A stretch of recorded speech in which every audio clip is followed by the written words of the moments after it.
Hello everyone, welcome to our YouTube channel Move English. और आशा करती हूँ कि आप सब लोग अच्छे होंगे। एंड आज की जो इंग्लिश की क्लास है उसमें हम डेली यूज सेंटेंस की प्रैक्टिस करेंगे, जो कि हमारी इंग्लिश बोलने में और सीखने में बहुत ही ज़्यादा हेल्प करते हैं। तो आज के जो सेंटेंस हैं वो कुछ नॉर्मली इस तरीके से हैं, जैसे कि हमें अगर किसी से बोलना है कि क्या तुम अक्सर पढ़ने के लिए पुस्तकालय आती हो, तो जो आती हो या आते हो इसमें कोई डिफरेंट वाली बात नहीं है। यहाँ पर सिर्फ हम ये देखेंगे इसे इंग्लिश में कैसे बोला जाता है। तो पहले मैं बोलूँगी, उसके बाद आप मेरे साथ दोबारा से बोल सकते हैं, जैसे कि आपको आसानी से आ भी जाएंगे ये सेंटेंस। तो बोलेंगे, do you often come to the library to study. Do you often come to the library to study. Library को हम हिंदी में पुस्तकालय कहते हैं। कुछ लोगों को पता होता है, कुछ लोगों को नहीं पता होता है, इसलिए मैंने बोल दिया है। मुझे पता है तो मैंने शेयर कर दिया आप लोगों के साथ। नेक्स्ट, अगर आपको पता है तो कोई बात नहीं है, मैंने फिर भी दोबारा से बोल दिया है। लेकिन आगे से आपको बोलना है ओ नहीं, जैसे बोलते हैं ना ओ नहीं, तो इसे हम इंग्लिश में कैसे बोल सकते हैं? ओ सिट। ओ सिट आपने कई बार सीरियल्स में सुना होगा, ओ सिट। तो इसका मतलब होता है ओ नहीं।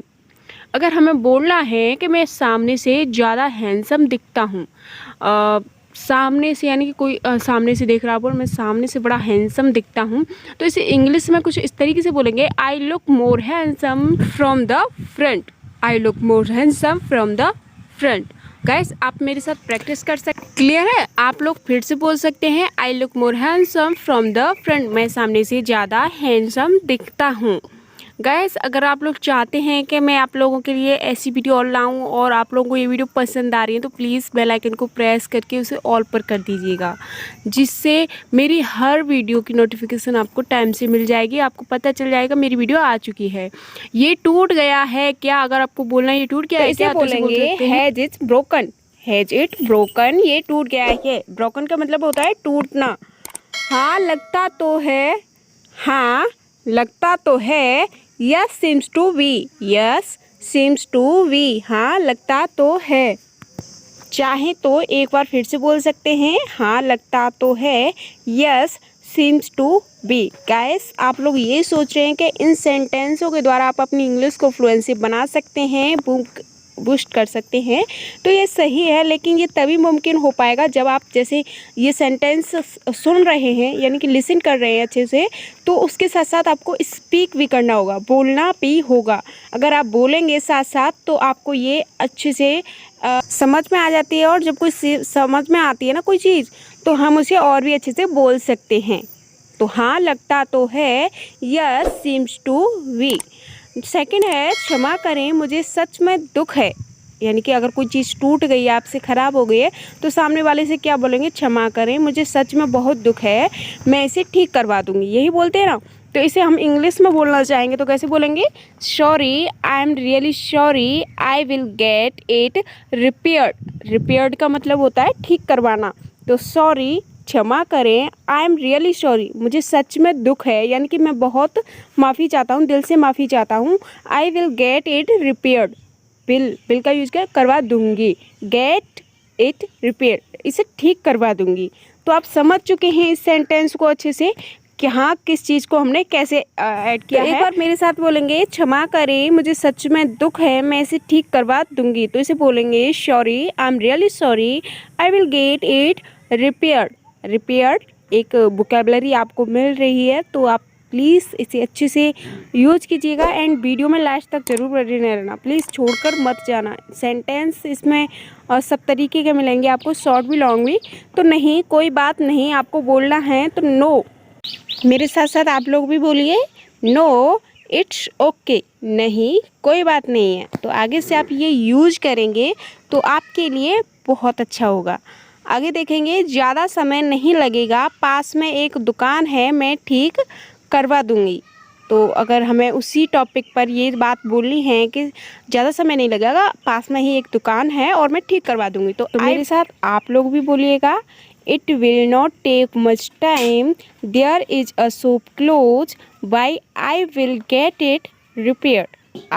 It will not take much time, it will not take much time मतलब ज़्यादा टाइम नहीं लेगा, यह ज़्यादा टाइम नहीं लेगा। देयर इज अ शॉप, एक दुकान है यहाँ।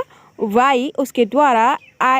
आई विल गेट इट रिपेयर्ड, मैं इसे ठीक करवा दूंगी। तो सेंटेंस पूरा क्लियर हो चुका है, ज़्यादा समय नहीं लगेगा। पास में एक दुकान है, मैं इसे ठीक करवा दूंगी। तो आप ये दोबारा से बोलकर प्रैक्टिस और कर सकते हैं, आप लोगों के लिए टाइम काफ़ी है। नेक्स्ट देखेंगे, मैंने बस किताबें रख दी हैं और चश्मा नहीं देखा, मुझे सच में दुख है। मैंने बस किताबें रख दी और चश्मा नहीं देखा, मुझे सच में खेद है। यानी कि किताबों के नीचे अगर कोई चीज़ रखी है वो टूट जाती है तो हम क्या बोलते हैं, मैंने बस किताबें रख दी और मैंने ध्यान नहीं दिया, मैंने वो चीज़ नहीं देखी, मुझे सच में इस चीज़ का दुख है। तो कैसे बोलेंगे, तो साथ साथ बोलेंगे, I just kept the books and did not see the spectacles. I'm really sorry. I just kept the books and did not see the spectacles. I'm really sorry. मुझे बहुत दुख है या मैं बहुत दुखी हूँ इस चीज़ के लिए। तो आप लोग फिर से एक बार बोल सकते हैं, मैंने बस किताबें रख दी और चश्मा नहीं देखा, मुझे सब सच में बहुत दुख है। तो I just kept the books and did not see the spectacle. I am really sorry. Next, कोई बात नहीं, शांत। कोई बात नहीं, शांत हो जाओ। हम बोलते हैं ना, अगर कोई गुस्से में है तो कोई बात नहीं, हो जाने दो, शांत हो जाओ। तो बोलते हैं इट्स ओके क्वाइट, अब चुप हो जाओ। कोई बात नहीं, इट्स ओके क्वाइट। नेक्स्ट, अब तो हम बाहर खड़े हैं। अब तो हम बाहर खड़े हैं, तो इस चीज़ को कैसे बोलेंगे, now we are standing. Now we are standing outside. बाहर के लिए क्या यूज किया है, आउटसाइड।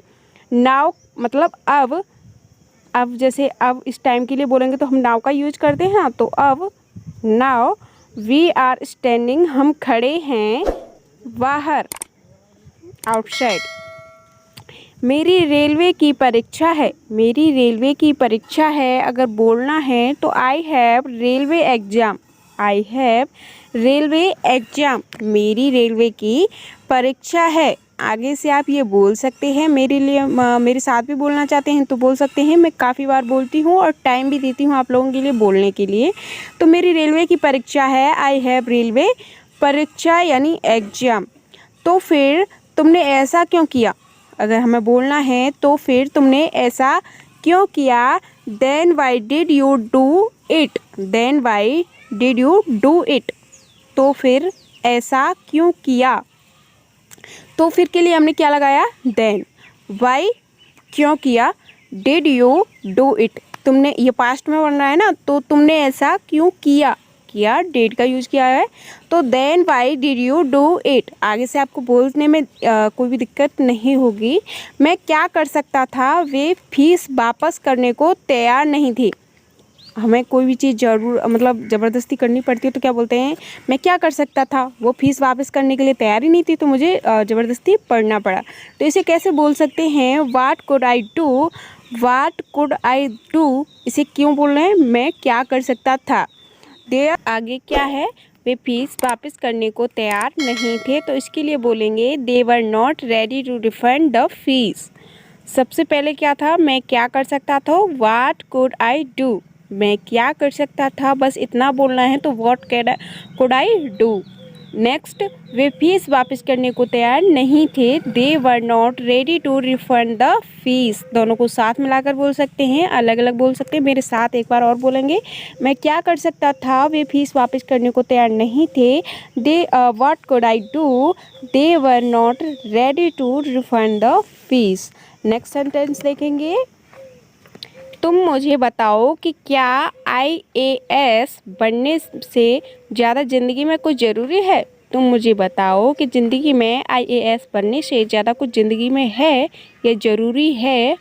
तो इसे बोल सकते हैं, यू टेल मी, तुम मुझे बताओ, बस इतना बोलना है कि तुम मुझे बताओ, तो बोलेंगे यू टेल मी कि क्या IAS बनने से ज़्यादा ज़िंदगी में कुछ ज़रूरी है। Is there anything, is there anything important, कुछ और ज़रूरी है, इन लाइफ ज़िंदगी में या जीवन में, टू बिकम एन IAS, मतलब IAS बनने से ज़्यादा ज़िंदगी में कुछ ज़रूरी है। तुम मुझे बताओ, यू टेल मी, आप मेरे साथ बोल सकते हैं, यू टेल मी, तुम मुझे बताओ, is there anything important in to become an IAS, मतलब IAS बनने से ज़्यादा कुछ ज़रूरी है लाइफ में। नेक्स्ट, इसकी चूड़ी टूट गई है, आपको नया बनवाना पड़ेगा, तो इसे किस तरीके से बोल सकते? Its threading has broken, you will have to get a new one made, मतलब आपको और एक नया बनवाना पड़ेगा। Its threading has broken, you will have get a new one made, आपको एक नया बनवाना पड़ेगा, इसकी चूड़ी टूट गई है। आपको यहाँ तक समझ में आ रहा है? अगर आपको ये समझ में आए तो अगर आप चाहते हैं कि आप ऐसी तरीके की वीडियो और भी चाहते हैं तो प्लीज़ वीडियो को लाइक करके चैनल को सब्सक्राइब करना है, उसे ऑल पर सेट कर देना, जिससे कि जितनी भी वीडियो हैं वो आप तक पहुंच सकें आसानी से। आगे देखेंगे, ठीक है एक नया बनवा दूँ, ठीक है एक नया बनवा दो, ये चीज़ आपको अगर किसी से बोलनी है तो कैसे बोलेंगे? Okay make a new one, okay make a new one, एक नया बनवा दो। छोड़ो मैं इसे बाद में बनवा लूँगा, कोई दिक्कत नहीं है। अगर आपको ऐसे बोलना है कि छोड़ो कोई बात नहीं है, मैं इसे बाद में बनवा लूँगा, अभी कोई दिक्कत नहीं है, तो छोड़ो, सबसे पहले क्या बोलोगे? छोड़ो, लीव इट, छोड़ो, इसे छोड़ो, मैं इसे बाद में बनवा लूँगा। I will get it made later, मैं इसे बाद में बनवा लूँगा, कोई दिक्कत नहीं है। देयर इज़ नो प्रॉब्लम, आप मेरे साथ बोलोगे, छोड़ो मैं इसे बाद में बनवा लूँगा, कोई दिक्कत नहीं है, तो लीव इट, छोड़ो, मैं इसे बाद में बनवा लूँगा। I will get it made later, कोई बात नहीं है या कोई दिक्कत नहीं है। There is no problem. Next is guys, मैं एक सेंटेंस को कम से कम 3 से 4 बार रिपीट कर रही हूँ, वो भी इसलिए कि आप लोगों को दिक्कत ना हो सेंटेंस को समझने में और आप लोग भी मेरे साथ आसानी से इस चीज़ को बोल सकें। थोड़ी सी एक्स्ट्रा आवाज़ मेरी जो आपको सुनाई दे रही है खटखट की, प्लीज़ आप उसे इग्नोर करें और जो सेंटेंस मैं आपको बता रही हूँ आप उन पर फोकस करें। नेक्स्ट इज, मैंने इसे तोड़ा, ठीक है तुम सस्ता सा ले लो, पर लेकिन ले लो, तो इस चीज़ को इंग्लिश में कैसे बोल सकते हैं? आई ब्रोक इट, मैंने इसे तोड़ा, इट इज़ ओके, ये ठीक है। If you take a cheap one, तुम एक सस्ता सा ले लो, but you will have to take it, but ले लो, मतलब तुम एक सस्ता सा ले लो लेकिन ले लो, मैंने इसे तोड़ा, इसके लिए कोई बात नहीं है। नेक्स्ट देखेंगे, अगर आपको ये सेंटेंस समझ में आ रहा है तो आप अभी बोल सकते हैं। नेक्स्ट मैं आगे आपको ये कुछ सेंटेंस और हैं, उन्हें कराने के बाद फिर आपको रिवीजन दोबारा से करवाऊंगी, तब आप अपनी प्रैक्टिस दोबारा से कर सकते हैं इसी वीडियो में। वो क्या होता है ना, आप पूरी वीडियो देख लेते हैं, फिर उसके बाद आप रिवीजन करते हो या नहीं ये तो किसी को नहीं पता है, तो मैंने इसी वीडियो में आपको रिवीजन भी करवाया है। सेकंड, नया दिखाओ, अगर हमें कोई चीज़ नई देखनी है, वो पुरानी चीज़ें पसंद नहीं आई तो वो नया दिखाओ, तो कैसे बोलेंगे? So the new one, so the new one, नया दिखाओ, कुछ नया दिखाओ, सो द न्यू वन। आगे देखें, यहाँ तक आपको समझ में आ रहा है? अगर आपको क्लियर हो रहा है तो प्लीज़ एक कमेंट कर दीजिए, जैसे मुझे समझ में आ जाए कि आपको समझ में आ रहा है। मैंने पहले ही निकाल लिया है, तो सामने वाला क्या बोला? मैंने पहले ही निकाल लिया है कि आपको ये पसंद नहीं आएगा लेकिन नया अच्छा लगेगा, तो वो क्या बोलेगा? मैंने पहले ही निकाल लिया है, तो कैसे बोलेंगे? I have already taken it out, I have मैंने कर लिया है, ऑलरेडी पहले से ही, टेकन इट आउट बाहर निकाल लिया है, मैंने एक पहले से ही निकाल लिया है, तो वो भी कितना चालाक है, आपके कहने से पहले उसने सारा सामान निकाल लिया, मैंने पहले से ही निकाल लिया है। तो आगे क्या बोलेंगे? आपकी बहन है क्या? अगर आपके साथ में आप कहीं मार्केट में जाते हो और जो दुकानदार होते हैं वो पूछना ये आपकी बहन है क्या, तो वो सामने वाला कैसे पूछेगा? Is see your sister, is see your sister, आपको इतना तो पता ही है, लड़की के लिए पूछ रहा है तो वो सी का यूज करेंगे और ऊपर से सिस्टर भी बोल रहा है, तो आपको आसानी से समझ में आ रहा है कि वो आपके यानी कि लड़की के बारे में बात कर रहा है। अगर वो आपके ब्रदर के बारे में पूछ रहा है तो कैसे बोलते हैं? यहाँ पे एज सी है, वहाँ पे बोलते हैं एज ही योर ब्रदर।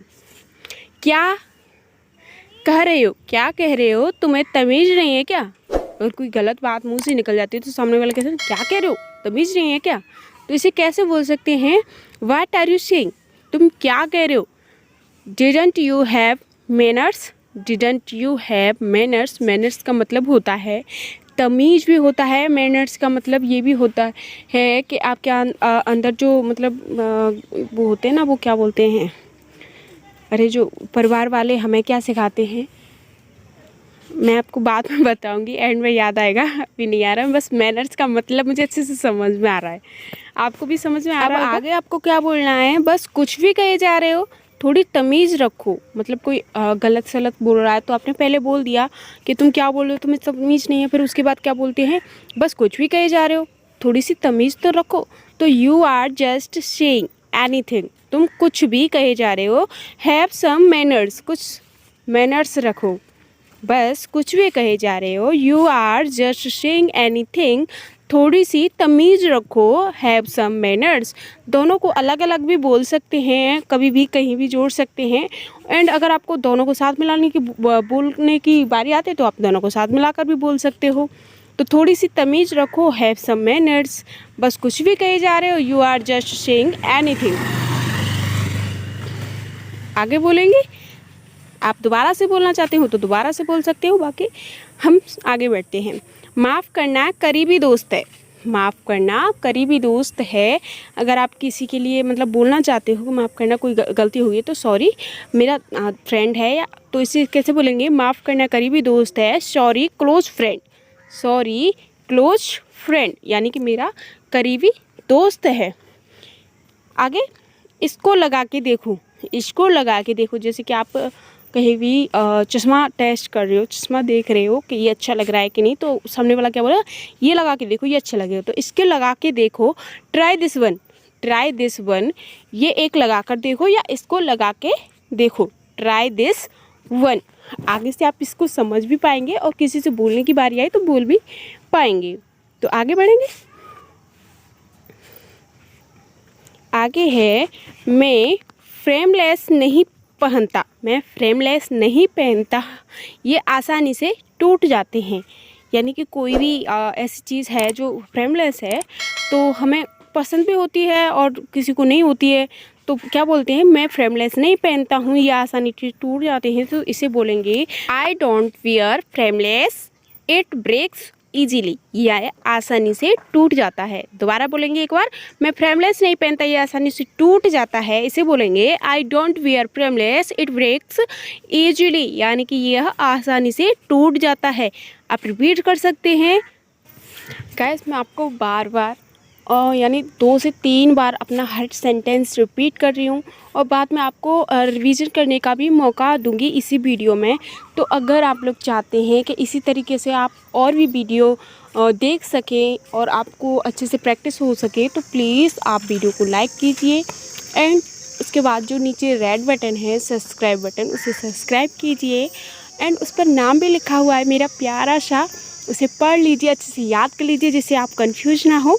उसे आप दबाने के बाद उसके बाद में जो घंटी का बटन है उसे प्रेस कीजिए और उसे ऑल पर सेट कर दीजिए। कम से कम एक बार तो देखो, कम से कम एक बार तो देखो, at least try it once, at least try it once, कम से कम एक बार तो देखो। कोई भी चीज़ हमें बोलनी है कि कम से कम एक बार तो देखो, ये चेक करके तो देखो एक बार। तो इसे कैसे बोलेंगे, at least try it one, try it once, at least try. अगर इसे आधा आधा करके बोलना है, जैसे आपको सिर्फ इतना बोलना है कि इसे लगा कर देखो, इसे पहन कर देखो, इसे ट्राई करके देखो, तो इसे कैसे बोल सकते हैं, ट्राई इट वंस, यानी कि इसे लगा कर देखो, एक बार देखो। कम से कम एक बार अलग बोलना है तो इसे बोलेंगे at least try, at least try, कम से कम, at least try it one, एक लगा कर देखो मतलब कोशिश करो, दोबारा लगाने के बाद देखो। अगर बोलना है अब आपका रिवीजन है, अब तुम सामने से हैंडसम लग रहे हो, तो इसे now you are looking handsome from the front, now you are looking handsome from the friend, पहले भी बोला है आपने इस वीडियो में। अगर आप लोग चाहते हैं कि ये वीडियो में जितने भी सेंटेंस आपने पढ़े हैं वो पक्के ही आपको याद हो जाएं, तो कम से कम आपको ये वीडियो 2 से 3 बार लगातार देखनी पड़ेगी। और यकीन मानिए ये वीडियो अगर आप 2 से 3 बार देख लेते हैं तो पक्के ये सेंटेंस आप पक्के समझ जाएंगे और भूलेंगे नहीं, और आप ये यूज भी और सबसे बड़ी बात होती क्या है, जब भी हम कोई चीज़ याद करना चाहते हैं तब तक अगर हम उसे यूज़ नहीं करेंगे तो हमें नहीं आएगा। आप लोग देखते हैं टीवियों में लड़के लोग जो स्विमिंग पूल में कैसे तैरते हैं, तो आपको लगता है मैं भी इनकी तरह करूँगा और सीख जाऊँगा, लेकिन ऐसा नहीं होता। जब तक आप पानी में नहीं उतरेंगे तब तक आपको अपने हाथ पैर चलाने नहीं आएंगे, यानी कि स्विमिंग नहीं आएगी। तो उसी तरीके से जब तक आप ये रिवीजन नहीं करेंगे और बोलने की कोशिश नहीं करेंगे, आपको भी इंग्लिश नहीं आएगी। मैं तुम्हें बता रही हूँ कि तुम एक फालतू अंक मिलेगा, तुम्हें एक फालतू अंक मिलेगा, यानी कि और ज़्यादा एक अंक बढ़ के मिलेगा। तो इसे बोल सकते हैं किस तरीके से, आई एम टेलिंग यू, मैं तुम्हें बता रही हूँ कि तुम्हें एक फालतू अंक मिलेगा। That you will get 1 mark extra. Extra का मतलब क्या होता है, फालतू, बढ़ के मिलना, कि तुम्हें एक फालतू अंक मिलेगा।